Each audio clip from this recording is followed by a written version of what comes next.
The Full Circle.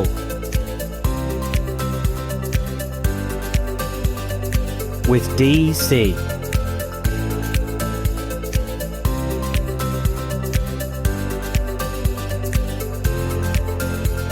And a very, very, very good day, everybody. My name is DC. I am the host of The Full Circle, a podcast where we link songs together with the last song linking to the first song, hence completing the full circle. This week, I have a very special guest, a really good friend of mine, and actually, he was my landlord at one stage. His name is Ashok Chabra. Boom, boom, boom, boom, boom. Hey, Ash.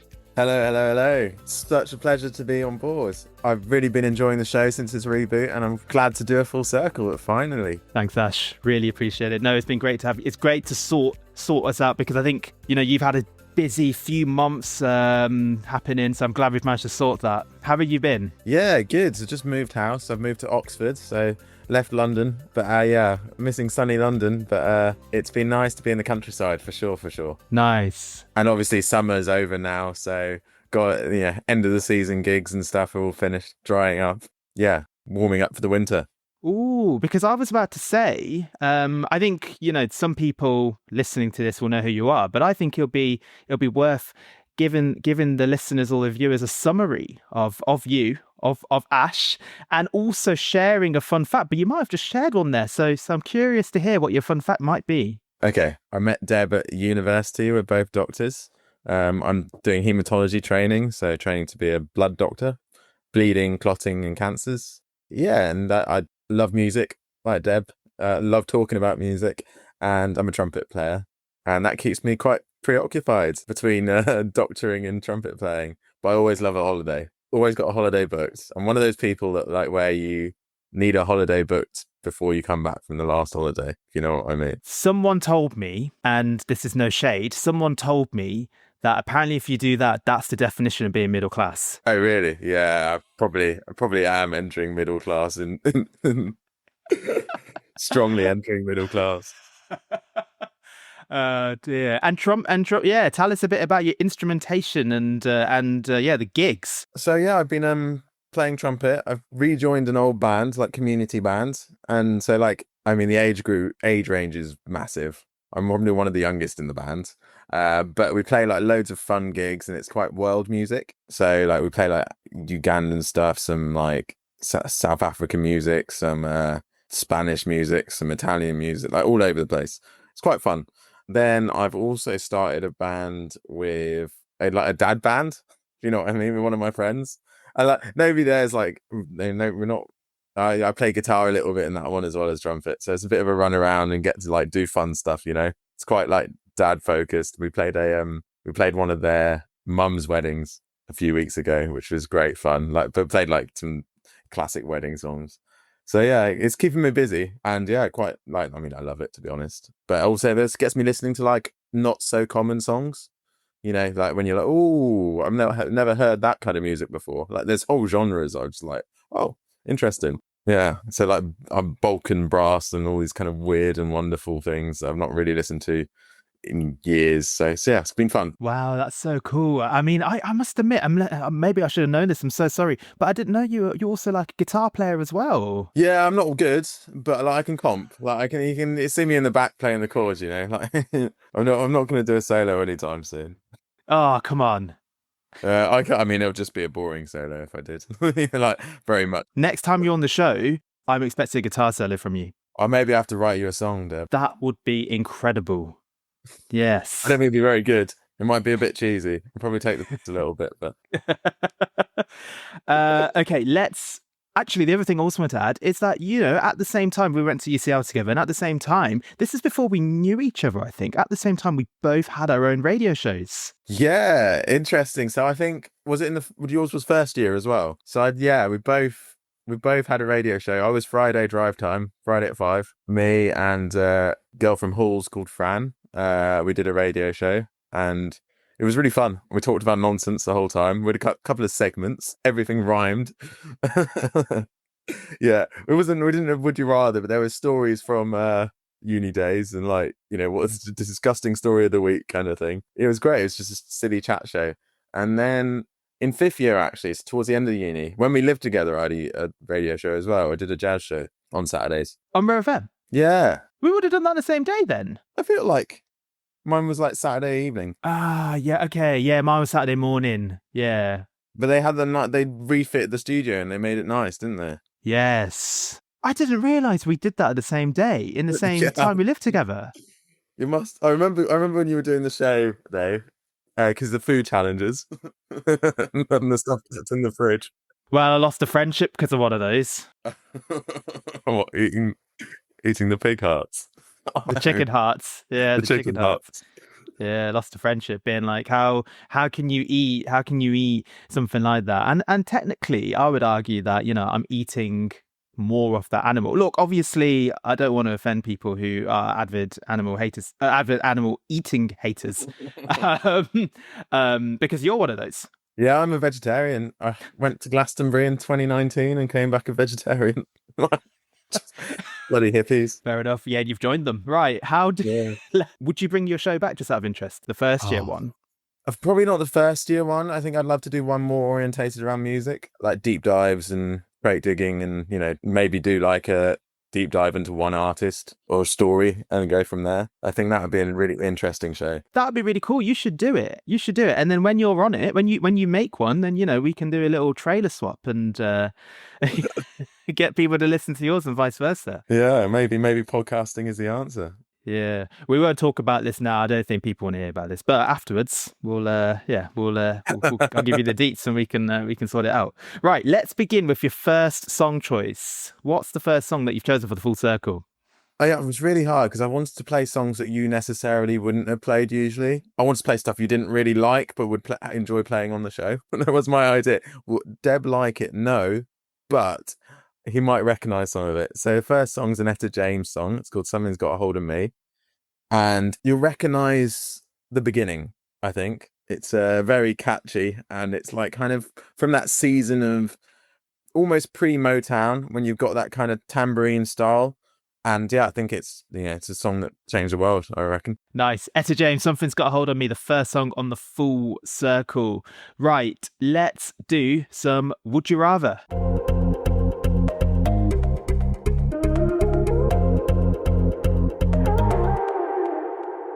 I tried to make it as like to you as much as possible, so hopefully it'll be pretty tricky, and then it just allows more talking points as well in between.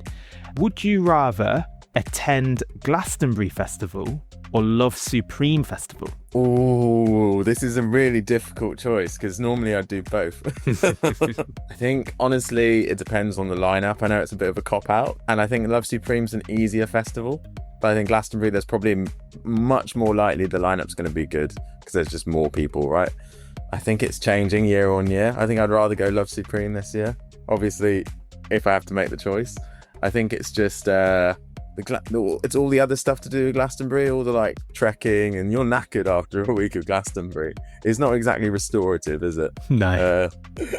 I think the first Glastonbury I went to, I think I walked like 20 miles a day. A lot of the lineup is about where I can get to, as opposed to, I think everybody who's been to Glastonbury probably has noted the similar thing about location is more important than what you're watching. So true. Tell listeners just a little bit about Love Supreme, because it might not be as well known.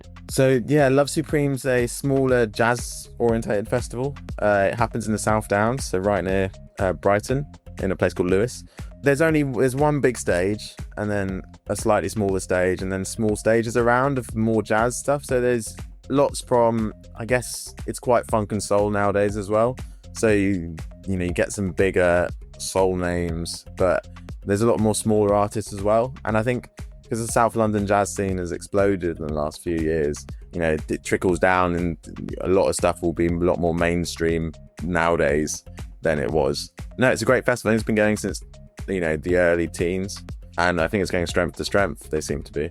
It didn't sell out this year, but I think they usually do sell out depending on who the main headliner is, I guess. And there's a lot of day ticket kind of vibes as well. Family friendly, Yeah, it's great when it's sunny, you know. Yeah. I guess with Glastonbury, you're always taking a little bit of a risk in terms of getting tickets because you don't know who the headliners are. Whereas with Love Supreme, I assume you know who the headliners and the acts will be before you get tickets. Exactly. And I guess with Glastonbury, you don't really go for, you know, yes, it's a music festival, but I think you go for the environment more than anything. When we've been before, we tend not to watch the same music. It feels like a completely different festival, right? That's the thing about Glastonbury. That's the reason. I mean, like, that's the reason why I would choose Glastonbury Festival over basically any other festival. Even though I'd say like Download, Reading and Leeds, and those sort of festivals probably have names which I might like more. But the thing about Glastonbury is that even if it's not got the names that I like, or the headliners aren't as good as I thought, or for like you say, for you, like last year we went together, and for you saw completely different acts to what I saw, and we still had the best time. Exactly. And like, it's quite nice in a way. You do meet each other at certain places, right? Yeah, exactly. And we saw like one of the best with Coldplay, and sadly, no disrespect, but we saw one of the worst with Cyndi Lauper. That was so bad, wasn't it? She couldn't sing better. Like, the voice just wasn't there at all. Yeah, I feel bad. But yeah, and that's it. So that's the thing with Glastonbury. But fair enough about Love Supreme, I guess. If it's your vibe and it's, like you say, a bit of a smaller festival in general, that sometimes that's just fun. I think I'm warming to a smaller festival. I think I'd like to do a festival abroad at one point. Having done a few abroad, like I did Ziget one year, and that was just too much. Really? Too big. So I think a smaller festival abroad would be better. Bigger than Glastonbury? Yeah, it's biggest in Europe. Oh. And it's just insane. You camp. So, you know, Glastonbury, the campsite, yes, you camp in the festival, but it's kind of removed. In Ziget, you're camping by the stage, and it's just too much. You know, it's like there's an all-night techno stage, like what's the one in the southeast corner, similar to Temple, and it's just booming the whole night, and you're just I've not slept at all because everything's so loud, and you're in the festival is around you all the time, and it's 7 days. They have a day -1 and a day 0. And I think also, I guess, European tastes are a bit different. You know, they cater for big European names. Have you been to any music festivals abroad? No, that's on the list. There's like a lot around. Like, I think there's like called like Rock AM Ring. I think they've got this one which is like similar to Glastonbury in terms of like variety, like Mad Cool. That's one that's like got a bit of mainstream but also like rock acts, like similar to Glastonbury in that sense. So no, I haven't been to one abroad. I'd love to go. Sometimes I don't know, like sometimes it's that unfamiliarity and then booking flights and it's a lot more admin, isn't it? But I'd love to do it at some point. Love to do it. Okay, next one. Would you rather never be able to celebrate your birthday ever again, or have to throw a big birthday party every year? Oh, it's so hard. I hate throwing a birthday party. I don't know what it is. I think a lot of people don't like it either. I like a small birthday party or nothing at all. Never celebrate your birthday. I think I'd be fine with never celebrating my birthday, you know? Really? Even the big age? Even like the milestones? No, actually, no. I'd rather have... You know what? It's probably better in the long run having a big party every year, right? And then people look forward to it eventually. If you set up like kind of, I always have a big party and people are, oh yeah, we'll see you next year kind of vibes. Yeah.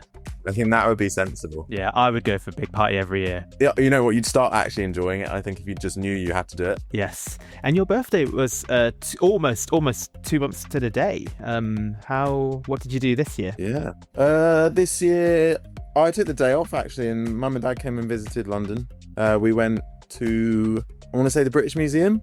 Went to look at an exhibition about Buddhism and Hinduism, I think. Took my 89-year-old nan, who was like, why are we going to see all these old things?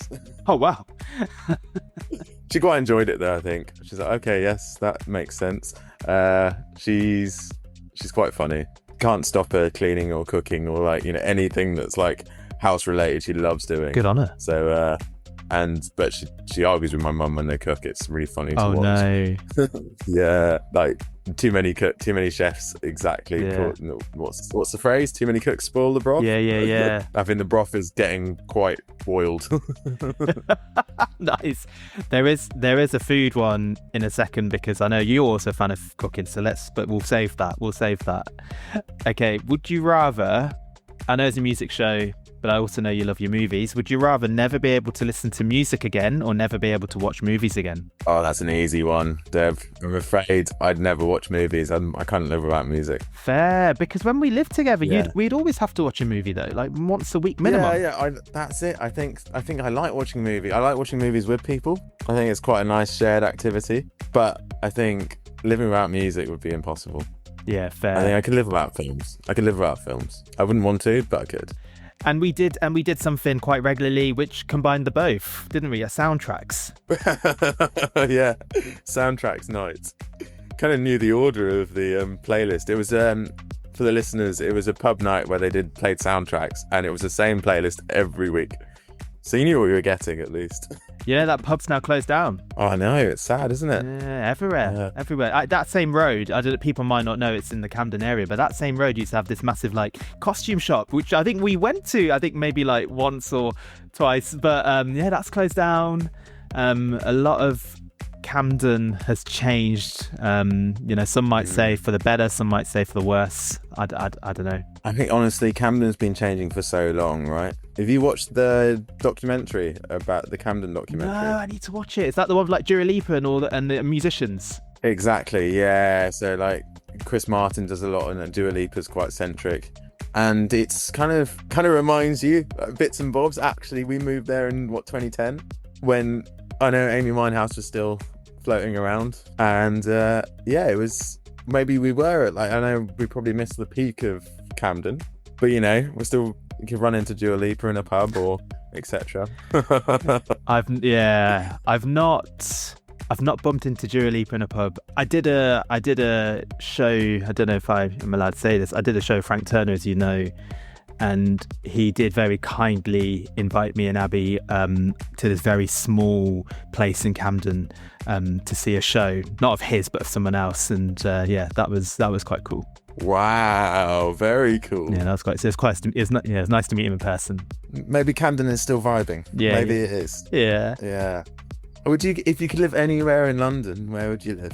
What do you reckon? Well, if money, well, I guess it depends. If money didn't matter. If money wasn't an object. I do like those places in like the Primrose Hill, Regent's Park area. Yeah, it'd be lovely to live on Primrose Hill, wouldn't it? Yeah. Or maybe round Belsize Park. Yeah. You're still on the tube overground. Hampstead's so good, so nice. Yeah. What would you go for? It's probably Islington, I think. So you're still connected maybe by the canal. Yeah. I think it'd be very nice around there.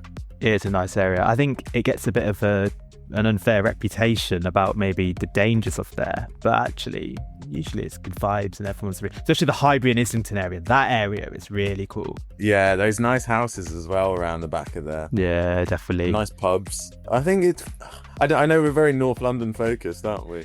But I wouldn't. We went to UCL. I work in North London. Well, yeah. So you're still very North London focused. Yeah, I worked south of the river last year for the first time. Yeah. Everybody moved. People do move south though, I think. Yeah, I just said that I can do it. I just think I can do it. Yeah.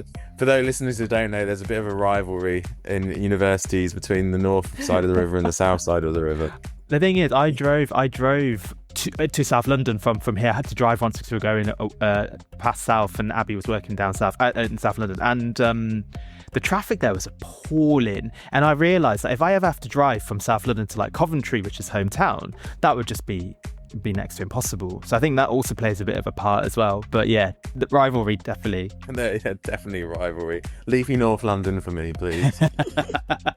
Not pity South London. I think this one's also going to be a bit too easy, but it's because we've just spoke about it a minute ago. So would you rather only eat microwaved meals or cook every meal from scratch? I think cook every meal from scratch. Yeah, I quite enjoy cooking. I know. I find it quite therapeutic, and like I don't really follow that many recipes. I just follow my gut, and usually it ends up pretty well. What's your favourite meal to make? Oh, good question. I love slow cooking things. So I think at the moment, like black beans, so like Mexican like inspired, cook them for ages, soften them, get a really nice like paste, and then sometimes I can make the wraps from scratch myself if I'm feeling up to it. Do the flour and do it on the gas. So I think that's probably my favourite to cook at the moment. I think it's just a fun thing to cook as well. You've got the smells like cooking for hours on end, like strong flavors. Yeah, it's a good one. Nice. Because I have a genuine question, which I hope will be actually quite helpful for listeners, but also for me, is obviously, as you mentioned, work, music, and just social life in addition to everything. Because for me, the reason I don't cook loads is because of the time it takes to make meals and prep meals and all sorts of stuff. How do you manage to fit that in with everything? Because if you make meals from scratch, which sounds like you do, like you're saying, sometimes make flowers, like, the wraps and stuff, like how do you manage to fit that in time-wise? Poorly, I think. They just end up late for everything. Like this show, for instance. Yeah. I was sitting there going, I should have been on live 5 minutes ago. Okay, but what is your tip for that though? Because I know obviously might delay things, but surely there will be times where you're like, I just can't do it. Oh yeah, you got to sleep when you can. And that's the key. I think any form of transport, except if I'm driving myself, I'll be sleeping. So that's your solution. You sleep on transport. Sleep whenever you can. Squeeze in a nap. Obviously try and sleep at nighttime. I think nighttime's a great time to sleep. But otherwise, you've just got to squeeze in naps here and there, or when it's relaxed. I think that's the answer. And eventually, I do struggle to squeeze in everything. You do find the days running away. I should have done this, and this. But at the same time, as I'm getting older, I want to do less, I think, and that's nice. Simpler things. Yeah. You sort of realize actually you don't need to do all these things in a day. I know someone that made this list of everything they wanted to do, and it would cause them anxiety if they couldn't get through the list. And then I said, just let it go. Don't worry about the list. And they tried it, and they said, you know what? Yeah, why not? I think I've got 2 friends who don't use calendars, and it's revolutionary. They're like, anything I need to remember, I just, if I need to do it, it'll be in the next week. Otherwise, I don't worry about it. That's quite revolutionary. Yeah, that is. Although I must have a calendar, especially for on calls and nights, because if I don't have a calendar for that, I'll be in trouble. Doctor, you're supposed to be at work. Yeah. Oh no. Luckily, that's never happened to me. But I do know that's stuck in traffic stuck in traffic in South London. Yeah, exactly. Oh my goodness. Okay, would you rather, now this is just a general one, it's a tough one I think, would you rather have hiccups for the rest of your life or constantly feel like you have to sneeze? Oh, constantly feel like I have to sneeze. I think hiccups would be you start getting painful. I think it'd be awful. That people have been driven to madness by hiccuping all the time. I think you'd end up in hospital with hiccups. I think you go that what, and you go mad. And with the sneezing, it'd be really annoying having that feeling on your nose. But I think you'd probably get used to it. Yeah. I think that's a hard one, and I think I'm going to have to side with the sneeze. I think the hiccups would just, your diaphragm would you get pains. You wouldn't be able to sit still. Imagine being at work and hiccuping all the time. Or being at a gig, being at a really quiet gig and you're sitting there hiccuping. A cinema. Yeah, sitting in the cinema. People are going to think you're drunk all the time as well. Yeah. Have you ever had hiccups in unfortunate situations or? Oh, I probably have, I probably sat there. I've had a cough, when you get a cough, in first year, you're trying really hard not to cough. And it was when you're in a dorm, when you're staying at a hostel maybe, and you're hiccuping at night time. I think that's at night when people are trying to sleep is the worst. Yes, yeah. I in terms of hiccuping, I think I've done it once when I've been in a clinic, and that is a bit unfortunate. Coughing now, I think it's not as frowned upon now, but definitely post COVID, it was, oh my goodness. You can't cough at work, you just can't do it. And I'm sitting there with immunosuppressed people. I'm like, don't cough. And then when you're trying not to cough, you get the water in your eyes. And I think the sneeze on the nose is probably going to be similar like that, actually. That's true. But at least you're not actually sneezing all the time. Yeah, I always have to stifle sneezes when I'm at work or on the tube or. You're a stifler. Yeah, I forget you're a stifler. I don't like it. They say your eyes might pop out or something. I know that's not medical. That's definitely not true. Disclaimer on the episode. I was just going to say that is definitely not true. Next you're going to be... No, actually, no, I'm not going to say what I was about to say. Right. Thanks for... But you probably might know based on some recent news that came up. yeah, I've seen the news. Yeah. Okay.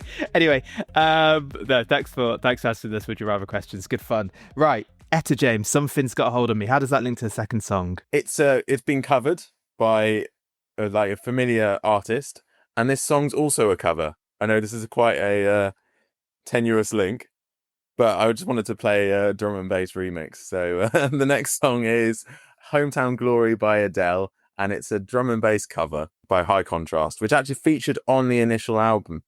So it was released at the same time. So that's my tenuous link. The links get better, I promise. Nice. I like. Well, if it progressively gets better, then that's a link in itself. So that's good. I do know that song, and that is a really fun song. Yeah, and it's actually a good running song as well. Yeah. High BPM. Yeah. High BPM, yeah. And actually, Spotify's now done this thing where it's this thing called Mix, and if you click Mix, it shows you the BPM of each song, and so now you just like, oh. Yeah, it's really good. Oh, yeah, it's got a proper like crossfade now, doesn't it? Yeah. It's been missing for ages. I think you can also link Spotify to DJ software as of yesterday. Oh, wow. I mean, I know Spotify causes controversy because of the way it pays users, musicians, and other things. But yeah, it's so hard, isn't it? And I try and buy vinyl when I go to gigs, but then you're carrying around this silly thing. I know. I know. Especially when you're you're not going to buy a vinyl at a festival, are you? Because you've got 3 days more of carting it around. But it's so nice, like, to have the physical sound. I think CDs need to die, but I think vinyl can stay. Whoa! Yeah, that's new take. I only just thought about it. It's brand new to my mind as well. But yeah, CDs, dead technology. Let's end it because they're digital anyway. That's a fair point. I mean, I don't buy CDs anymore, and I do use vinyl more. You're right. And now that everyone's Spotify's or uses music streaming service, I guess CDs aren't. But I guess what about a car? Like if you don't have if you don't have Apple CarPlay or Android Auto, I guess it becomes difficult. And also, actually, there is a novelty about it's got a CD player. Yeah, and I do like and sometimes vinyls. This issue of vinyls, you don't get the like booklets. Like you do with CDs. Yeah, the inside, the book. I do miss a good booklet. Yeah, when they had the lyrics on them. Yeah, or something. They're always fun. Or like, lyrics with photos, or sometimes they speak about the songs and like why they did, like what the song meant. I always like that sort of stuff. Yeah, I mean talking about Adele, she was pushed for Spotify not being able to shuffle albums, which I think is brilliant. Yeah. I mean, do you actually listen to the album? Because I know that Spotify have, yes, I remember that. And Spotify have now actually introduced like more features for free. So I think if you're a free user, I think now they don't have that like shuffle, like forced shuffle. I think you can now listen to playlists in order. I mean, correct me if someone's listening to this and can correct me, please do. But I think Spotify are making it more accessible for people who don't want to pay. So I think that's something as well. Do you think it was a good thing? Because I mean, Napster and all those illegal music downloads were kicking off before Spotify, really, weren't they? Yeah. So maybe it's a good answer, because otherwise, like, people were getting music completely for free. And I guess maybe at least the artist is getting paid a little bit now. Yeah. It's interesting, isn't it? Because Spotify probably started when we were like schooling, like end of school, perhaps. I can't remember. Yeah. Because everybody used to do like just to download illegally at school, right? Well, that was the way. For legal reasons, I don't know anyone that has done that. Yes, nobody. Disclaimer. There's too many disclaimers on this episode, Deb. Look, I'm not. All I would say is, I would say neither Ash nor I condone or have said that we have illegally downloaded, and I've not said anyone else has. You wouldn't steal a car. Yeah, exactly. So yeah, but Spotify is likely better, I think. I mean, nobody's creating you a mixtape anymore, are they? Really? Oh, I shared a playlist for you. It's not quite the same as somebody making you like a CD mixtape, right? Yeah, it isn't the same. It is easy. I mean, no. The positives are I have gotten into a lot more. So I actually didn't get Spotify until like 2019, I think, and then. Interesting. Yeah, so quite late on. And actually, I think that's what's led me to actually listen to a lot more music, because I would always just listen to the same bands or the same CDs I had and like the same artists, and I'd buy their CDs and then listen. But it's allowed me to get into new artists. So I know that musicians might not be a fan of streaming because they might have lost some revenue in terms of releasing albums and singles. But actually, I think it allows more exposure and therefore increase the chances of maybe seeing them live or supporting them with merch or even just buying a vinyl then, or to say, oh, I like that. I'll Yeah, get that. you're more likely to stumble across music. I think here's a hot take. All right, another hot take. I don't think music's ever been better. Wow. Yeah, which most people don't expect me to say because I like my old music. I think music's never been better. I think there's more access to artists recording stuff. There's much more garage bands. There's much more people doing stuff in their own rooms, and the bar to recording music's a lot lower, which I think obviously means that there's more good music coming through. But what do you think? So yes, I think you are right there. But just out of interest, because they do say as you get older, you prefer older songs because of like nostalgia or familiarity. Do you think the mainstream songs, the songs that are in the charts now, so I guess like the names would be like Sabrina Carpenter, or I think is it Lola Young or Chappelle Roan, those sorts of names. Do you think that they are better, or do you think the mainstream music now is better than the mainstream music we listened to in the early 2000s? I think overall, yes. There's lots of stuff you don't remember. I think overall, yes. History is a great way of ignoring all the bad things, or you don't. Cliff Richard, like he was like famous way back when, and like a lot of stuff's rubbish. And then you take like, I don't know, shortest number one ever, My United States of Whatever, was a terrible song. Oh, that's fun though. That was not. These kind of like, there was a lot of bad music around when we were younger, and we just don't remember it. We only remember the good stuff. Fair, because this is what I would say, and this is maybe a hot take for me, is that I think there's less variety in the charts now than there was in the 2000s. So I think like, a rock song could get to number one, a pop song could get to number one, a jazz song could get to number one, a hip hop, dance. I think any genre back in when we were, growing up could get to number one. And now I feel it's like either like just pop or a big name that's already been established can break through the charts. That's just my only thing about 2025. It's probably always been like that. I think the issue is the death of bands. I think Richard Osman does a really interesting thing on his podcast where he talks about how bands have not been in the top 10. So there's only been 2 number one albums by bands in the last 10 years. That's not true. I think something like that. That cannot be true. No.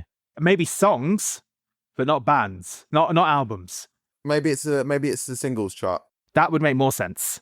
Yeah, I think it's the top number one in the singles chart has been by solo artists. They're just taken over because I don't think the earning potential's there as a band anymore. Like, you're splitting it 5 ways, aren't you? Realistically. That's so true. Yeah. Yeah. I mean, fair. No, that's a fair. You're right. Music is more accessible. It's more there, and you are more likely to like music, even if it's not mainstream. I guess my maybe it's just signing me getting older, is that I do think I prefer songs that are more that were charting. Like, I look at the chart in 2005. I could get you a chart on 2005. That's nostalgia. I think right now the charts are pretty damn good. Okay, I'll tell you what then. How does Hometown Glory, the high contrast version, link to the next song? And then we will do that. Okay. So the next song on my list, the full circle, it's Olivia Dean and Dynamite. So Olivia Dean and Adele went to the same Brit school, and Olivia Dean's new album came out Friday. It's pretty good. I think she's probably running on, she's the center of everything, and I think it's brilliant. But I wanted to play a song where she's actually covering an old school UK garage number. Yeah, I think it fits in really nicely with like, modern music, and also the songs I started listening to when I was young.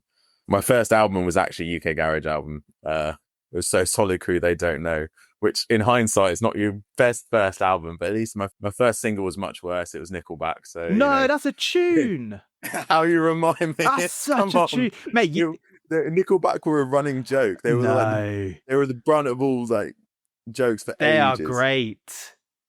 The only song I don't like of theirs is the one that's on the DFS advert, Rockstar. That's the only one I don't like of theirs. Yeah. It came out a lot later, Rockstar. Yeah. no, it came out much earlier, but it didn't get famous. It got re-released because of DFS. Yeah. Yeah. So yeah, it hit number, like it went into the charts like 5 years after it came out. Cool. Well, Olivia Dean, Dynamite T. Yeah, I guess Dynamite. I was going to say, so I almost wanted to say it. Dynamite T. Yeah. Yeah. Oh my goodness. Okay, excellent. That is the third song on the Full Circle. Right. Okay, look. Okay, so here's the official singles chart. I'll give you the top 10 literally of Friday. And you tell me if you like these songs. Okay, so number 10. So I do it 10 to 1. Number 10, Man Child by Sabrina Carpenter. I like Sabrina Carpenter. I think actually some of the songs are bangers. So yeah, let's say I like that one. Number 9 is another Sabrina Carpenter song, Tears. Two Sabrina. That never happened. Come on, I just think that's a little bit like boring. Tears by Sabrina Carpenter. Fine. Yeah, okay. Same artist. We're not. I agree. That's 20% already is the same. Yeah. What's hilarious is actually my sister played me this song today for the first time. I only heard it, and actually, it's good. I thought it's all right. Yeah. Yeah. It's not my. I think you both agree it's not my kind of music necessarily, but I think actually it's really good. Yeah. Lots to be said. Yeah. Olivia Dean, Nice to Each Other, number 8. Yeah, great song. Listen to it on Friday. Brilliant. Fair. Somber, 12 to 12, number 7. Don't know it. No, exactly, that's what I mean. Okay, and number 6, Your Idol by the Sarjar Boys, Andrew Troy. This is from like this Demon Hunters themes track. Oh, I like, obviously, Demon Hunters is that big film they spent like 25 million or 125 million on, but I can't say I've heard it. No. Yeah. And then another song on that same one, Soda Pop, number 5. Okay, 5. This is all streaming. It's all TikTok and streaming, isn't it? That's why. Where Is My Husband, Ray, number 4. Okay, I like Ray. I don't know the song, but I think Ray's quite good. It's all there's a theme here, though, isn't there? It's all this is the point. same type of artist. This is the point. Lewis Capaldi, Something in the Heavens, number 3. Okay, yeah, Lewis. What do you think of Lewis Capaldi? Abby really, really likes him. I do like one of his songs. I think the issue, he's a very funny guy, a very funny guy. Yeah, it's like he's got social media usage well. I like his documentary was really interesting. His music, I can take it or leave it. What do you think? Yeah. My mum threw me shade this year for not going to see Lewis Capaldi.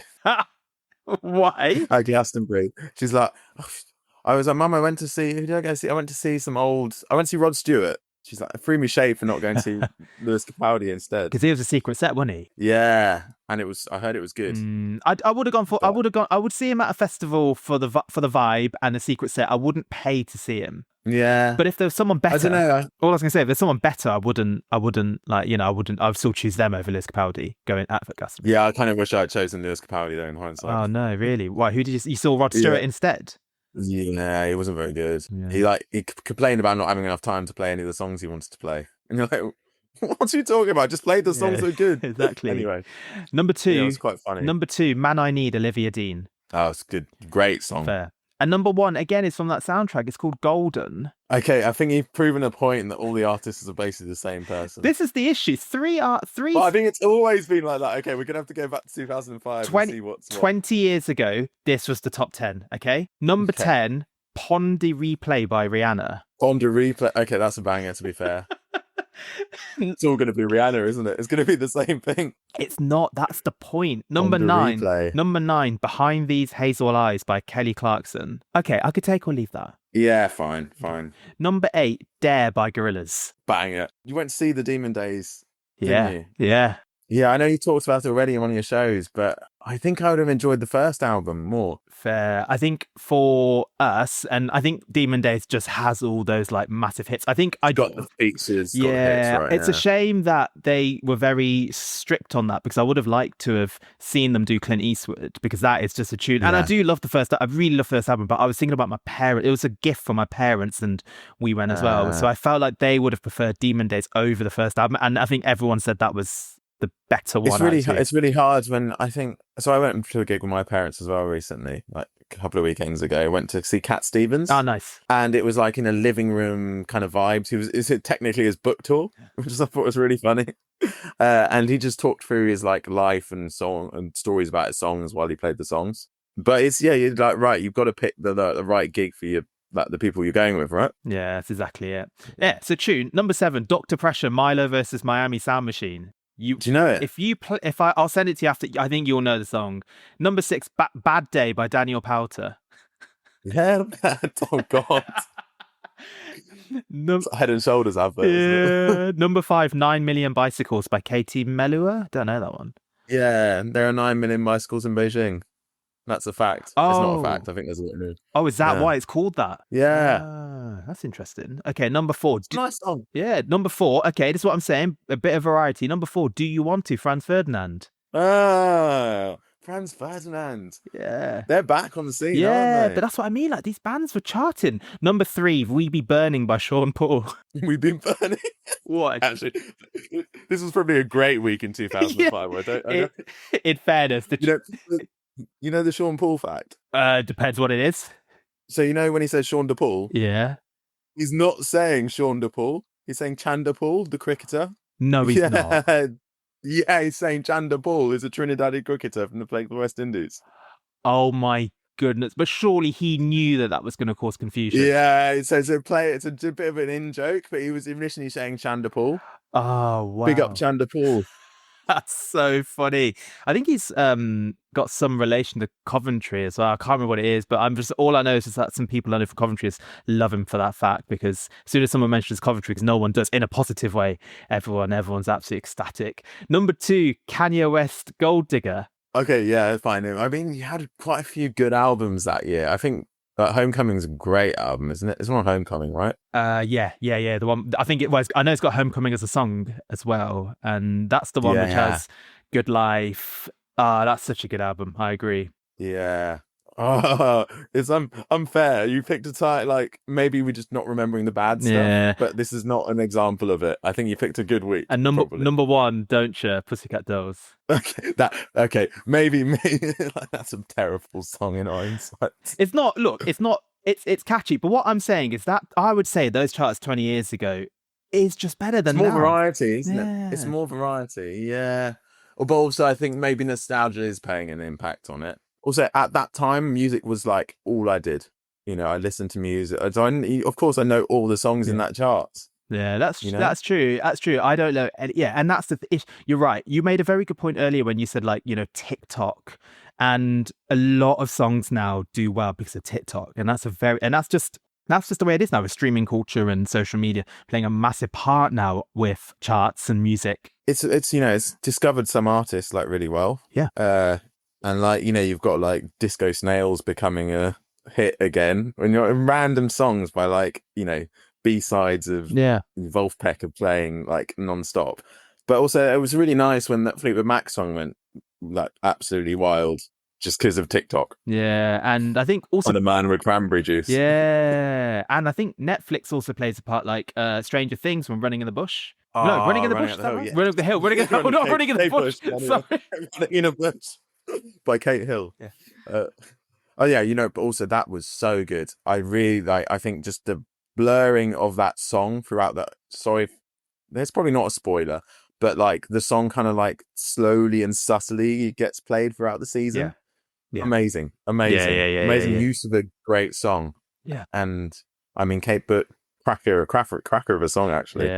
Yeah, definitely. So it's, I think music is different now to 2005. I think you're more likely to chart if you're very good at social media, if you are good at marketing, if and a bit of luck, obviously. But I think in 2005, I think you had more of a chance if you were a band, if you'd like go to like radio studios, maybe hand out CDs, or like you might just get the right person at the right time. Because I do think radio is dying out a little bit now. But I think back in the day, in 2005, I only heard new music on radio, whereas now I just hear it on Spotify or social media. Yeah, I just got a new car and I've not really I've not tuned the radio. I don't think I kind of miss. I just sitting there listening to Spotify, and actually no, I kind of missed the radio. And like driving was the only time in the old car where I got to listen to the radio. And I think it gives you that sense of, I appreciate the sense of knowing what's going on and like feels connected to something when you hear like new music being played. That other people listening to it. Yeah, no, I get it.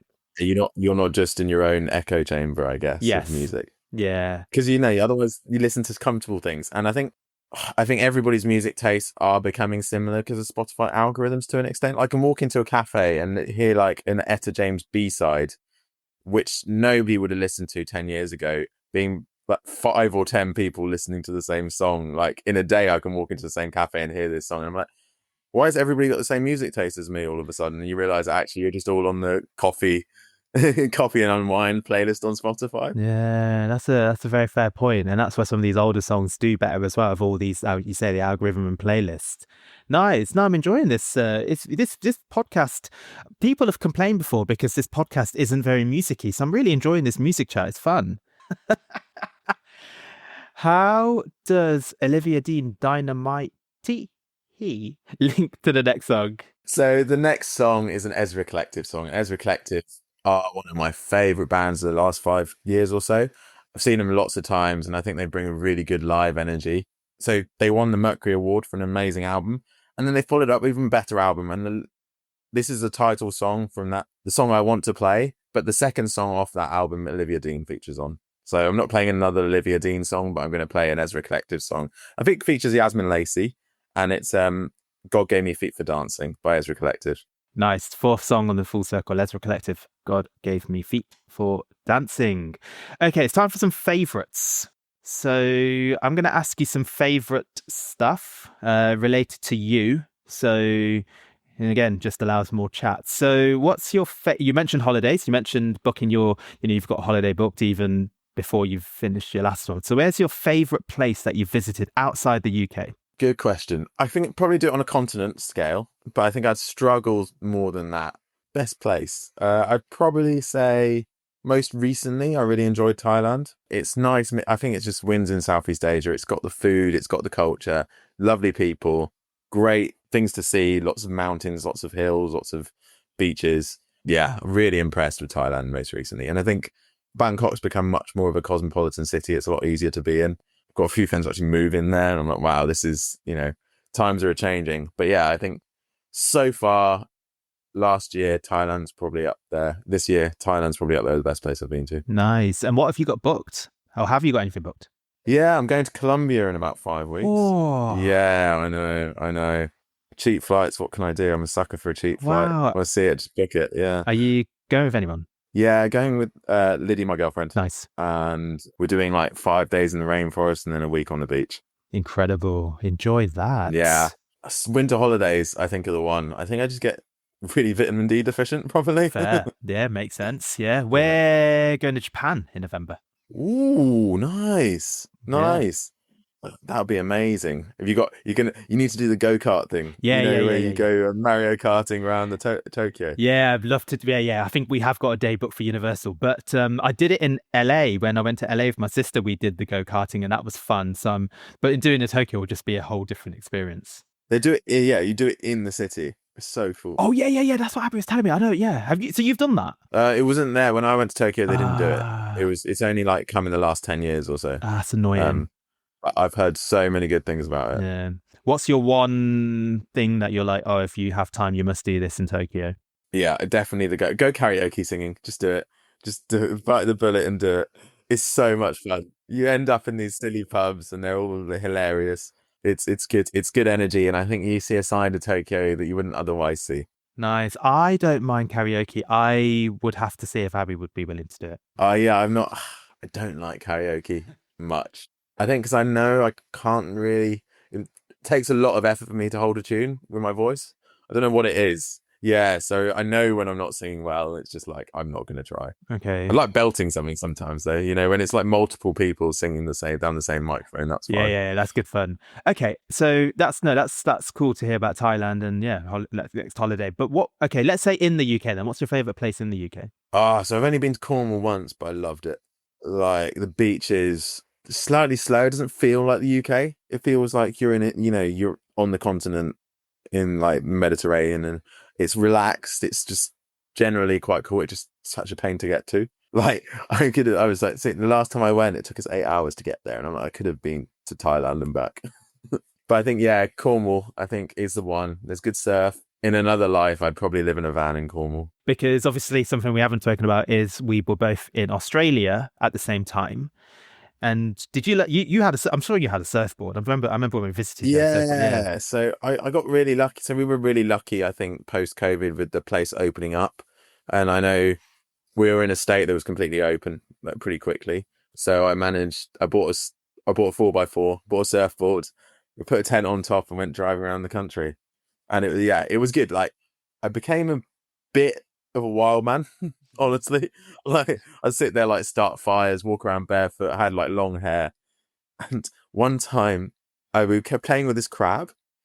And we caught this crab, and I was like, guys, I'm just going to the toilet. And the guys kill it and put it on the barbecue once I got back. And I was like, no, Pinchy. Yeah, it was good. Like I learned a lot of skills, and like surfing was one of them. I really enjoyed it. So now, not very good, but I'd enjoy it, So I want to get outdoors, and I think it's a really good way of experiencing beaches and not just sitting there. No, what's happened to the surfboard? Oh, I sold it. It was in Australia, wasn't it? Yeah, you couldn't bring it back. No. Do you not get into it in Sydney? Well, I can't swim. So I didn't learn surfing, and it just never transpired. Did you think, oh, I'm going to learn how to swim in Australia? I was, but then COVID, when COVID happened, I guess that was just sort of not even considered. Yeah. I think maybe that should be your next big holiday, learn how to swim. Look, this is not a DC therapy show. I think I would need maybe some motivation and some pep. I did recently, earlier this year, download a Learn to Swim app, and nice. I was hoping to book lessons, but then unfortunately, unfortunately something happened to my knee while I ran, and the focus has been on getting that rehab done. And then once I'm back running, then maybe my next step will be to try that. But it's still a bit nervous, to be honest. Yeah, I mean, is the app? Do you do it on the ground? How do you look at the app and do those lessons? Is it like learning how to swim on Lino? No. Sorry, I think there's I was googling. So I did a lot of research earlier this year about it, and I was googling the best place to do it. And there's this place in I'd like to say London Bridge or Vauxhall, where basically they offer swimming lessons, and it's expensive. That's the other thing. It's expensive, but it's 1-to-1, and the reviews are just like people say, like, I'm really scared of swimming, but it like turned me around, and it was just incredible. So I downloaded the app in the hope to like try and find a time that will work for me, but there was never any times available. And then by the time like my knee thing happened, so I've still got it installed. I haven't uninstalled it, so that's the good thing. Okay. But I must admit, when I was just so close to buying one, I was so close to buying a lesson, and then I just bailed. So I need to do it. I need to do it. What's your favorite? This is going to be another hard one. What's your favorite music album? I can do top 5. Yeah, go on. Led Zeppelin 4. I'd put Michael Jackson, Thriller. I'd put Stevie Wonder, Songs in the Key of Life. Oasis, What Story, Morning Glory. Oh, that's a good album. Yeah. And then the 5th one, it's always hard. Like, because I think, like, do I want a Marvin Gaye album on there? Probably. So it's probably Marvin Gaye, What's Going On. But yeah, it's not this. The 5th one always difficult, because then also like, I love Guns N' Roses' Appetite for Destruction. Yeah. I think it's a solid album, and I think I like these are albums I can listen to again and again and again. And so I don't know. And then Miles Davis, Kind of Blue, like that's coming up strong. So it's hard. The 5th one's always up there, but I think. And then am I allowed a greatest? Bob Marley, legend. Like I don't think you're allowed it, and you wouldn't be allowed in Desert Island Discs, so I don't know. One of my mates, Kian, hope he doesn't mind me sharing this. I think one of his favorite albums is Red Hot Chili Peppers' Greatest Hits. And yeah. I've always been in two minds about accounts. Yeah. But I find Red Hot Chili Peppers really hard, because I like so many. I can't pick one album. Greatest Hits. And that they don't make it. They don't make it because you can't pick one album. And I think the Greatest Hits doesn't count. Yeah, I agree. I personally agree. We'll have to, yeah, okay, so Desert Island disapproves that. We'll have to get the consensus of album list makers as to whether because I genuinely don't know. I don't want to be snobbish about greatest hits albums. I don't want to be like, yeah. I think you have to be, though, because it's a cheat. It's a hack. You can't compete with that. It's technically an album, though. Oh yeah, but then now 40. Yeah, look, I'm not. Yeah, it's a compilation album, but by the same artist. Yeah, it's muddy one. It's a muddy one. I'm also on camp of agreed. I wouldn't count it. No, good choices. I might do the other way. You've got throw the question back at you. Oh, I know that DC, my goodness. I know that's not normal, but no, that's. I hear your thoughts. So I love Sugar Sex Magic by Red Hot Chili Peppers. That's one of my favorite albums. But I also love their new albums as well, and that's why like the 2000s, and that's why it's tough. But I think that one just holds a very special place. Pendulum, In Silico, their second album, I really really love. That's got to be up there for me. Silent Alarm Block Party, I love Silent Alarm by Block Party. Enter Shikari, Common Dreads. I met Enter Shikari I actually. I was know. at one of their album signings by accident, just having a coffee. Do you fancy asking them to come on the podcast? Oh, maybe I'll put in a good word. Yeah, thanks, Next time I'm having a coffee and they walk by. Yeah. Let them know. Thanks. How many have I named there? 4. Yeah, 4. The fifth. You're right. The fifth one's hard because there's some modern albums that I've really gotten into. There's like a lot of Australian bands that I've really gotten into that I really like their albums. But I think the one that really, I think for me it's got to be Linkin Park, Hybrid Theory. Hybrid Theory. Yeah, Hybrid. You know, their initial name for Linkin Park's initial name was Hybrid Theory. Yeah, man. It's a good album. It's a good album. Solid album. So yeah, those are probably my favorites. Yeah, that's probably my favorites. I was also going to ask, because you mentioned Oasis, did you manage to catch them live or? Yeah, I went to Wembley. Standing on a Sunday. I enjoyed it. I think you could only hear the crowd, which is quite entertaining, and everybody was on good form, so I didn't mind. I think it was just over too soon, to be honest. There's lots of songs I wanted them to play that I knew they wouldn't. Like, you know, there's songs that I like that most people wouldn't like. Yeah. So, they were like, I didn't look at the set list beforehand because I was like, I know all the songs anyway, so it's not an issue. Yeah. But they played a lot on their Be Here Now album, which is like, I do like it, but it's not got any of like, I prefer all their other stuff, really. So, yeah, it's a bit annoying. But at the same time, I thought it was good. It was good. It was like normal. It was like watching Oasis live, which obviously we've not been able to do for the last decade or two.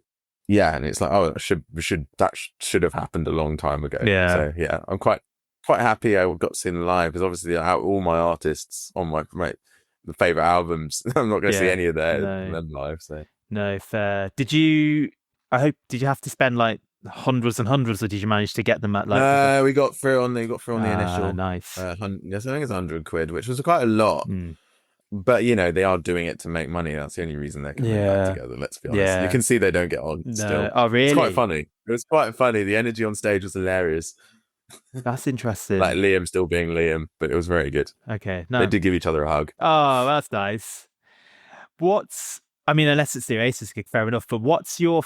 It could be anything. It doesn't have to be music related. Absolutely anything. What's your favorite life moment or life achievement? Ooh, it sounds like an interview, Deb. What can you bring to the job? Yeah. I think my favorite life achievement would probably getting on a plane, going traveling alone at 18. Oh wow! I think that moment, getting on that plane, it's probably the bravest thing I've ever done. Fair. Where did you travel? I got on a plane to Japan. Yeah, at 18 on my own, and went traveling around Japan, Australia, New Zealand, and Singapore. It was 4 months, and I loved every minute of it. Actually, wow, gave me the travel bug for sure. So how it all started. Yeah. It's funny enough, I met one of your friends out there. Right, we did a diving course together way back when. It's really funny, just how the 6 degrees of separation and world meets up. You know? Yeah. Hang on, I was about to say, was that real? No. Yes. Yeah, it was. Yeah. So, wild. Oh, so that was when you did your gap year. Yeah. Oh wow. Yeah. 2009, I think. Wow. Yeah, because I thought he went to Australia then, but I was in Australia. Yeah. I met him there. Yeah. Nice. Oh yeah. What are the odds? So yeah, but you would have known each other before you would have met each other before we met, and neither of you would have even it's such a weird and then I think 6 degrees of separation kind of thing. And then it was a house party, and then did he come to the house party and then you realized? Yeah, exactly. He came to a house party ages afterwards, right? Years later. Funny. Oh, those were the days, man. Nostalgia. No, fair. Good on you for doing that. And if you learn so much about the world and about yourself when you're traveling and doing it solo at that age. I think you learn more about yourself, and I think at that age you're quite malleable, and it's quite it does teach you a lot, I think. What would you say to what would you say to someone who is, if they are listening to this and they're sort of wanting to travel solo, but I just a bit not sure. I definitely just do it. I think if you have the opportunity, like I think if you're privileged enough to have the opportunity, I think just take it. It's scary. You're not ever really alone. Gives you a lot of time to like reflect on yourself, and you meet loads of people. Right? And it makes you. I think everybody comes back after traveling alone with a different perspective. I reckon. Yeah. Yeah. Do it for more than 3 months. Just go. Fair, because I travelled solo for my elective, my medical elective, Oh, and yeah. that was cool. That was nice to just do that. I was a bit apprehensive, a bit scared about just going there myself. But actually, I enjoyed it, really enjoyed it, and Yeah, just and you didn't go, didn't yeah, you? didn't go. That was fun, and yeah, travelled a bit of India as well during it. Yeah, and as you say, it is a privilege. I know for some people it's just not possible, and we both acknowledge that we're really fortunate to be able to do that. So if you're also fortunate to do it, take advantage because the world is a beautiful place, and try and check out as many places as you can. Really would recommend. Yeah, yeah. How many countries have you been to? Have you counted ever? No, I don't do that. What about you? No, I didn't think you would. I don't know. I've not counted either. But like, yeah, I think it's just a case of I would like to go somewhere I've not been before. Is my kind of holiday vibe. That's cool. I think yeah. So it just means obviously you end up going to the same. Some people just like the same holiday, right? And I get that it's comfortable. But I think exploring somewhere new and having the opportunity to see somewhere new is great. Yeah, I agree. Nice. No, thanks for sharing all that. That's really cool. Right, we need to link to the last song. So, Ezra Collective, God Gave Me Feet for Dancing. How does that link to the last song in the full circle? So the last song is "Got to Be Good" by Got Street Park, featuring Pip Millett. And Got Street Park, they share. So Joe Armand Jones plays in the Ezra Collective. He's the keyboard player, and sometimes he features on Got Street Park, so he plays with them quite a bit. So it's kind of like all that South London jazz scene kind of starts combining, which is very cool. And it feels like it when you go see these guys play live. They all know each other, and it's kind of like melds in. But this is one of my favorite songs by them, and they feature a lot of artists. So they kind of like they normally feature a singer, and it's normally like the taste of the year or the taste of the month. And when you see them live, it's incredible. So I saw Pip Millett live at All Points East this year, and she's brilliant, absolutely brilliant. I wasn't expecting to go, but I managed to go last minute and had a fantastic time. Yeah, so this is Got Street Park and Got to Be Good. Nice. Got Street Park, Got to Be Good, the last song in the full circle. Now, how does that link to the first song? So we're closing the loop here, and this is Pip Millett is a huge Etta James fan, and she's singing this song, and she's done a cover of Try a Little Tenderness and spoken about how she loves Etta James. So that's the link. Nice. As a fan of music, she's a fan of Etta James. So I think that's inspiring, I guess. Amazing. Hence completing the full circle. Thanks so much. Amazing. Whoop, whoop, whoop, whoop, whoop, whoop, whoop, whoop, whoop, whoop. Nice.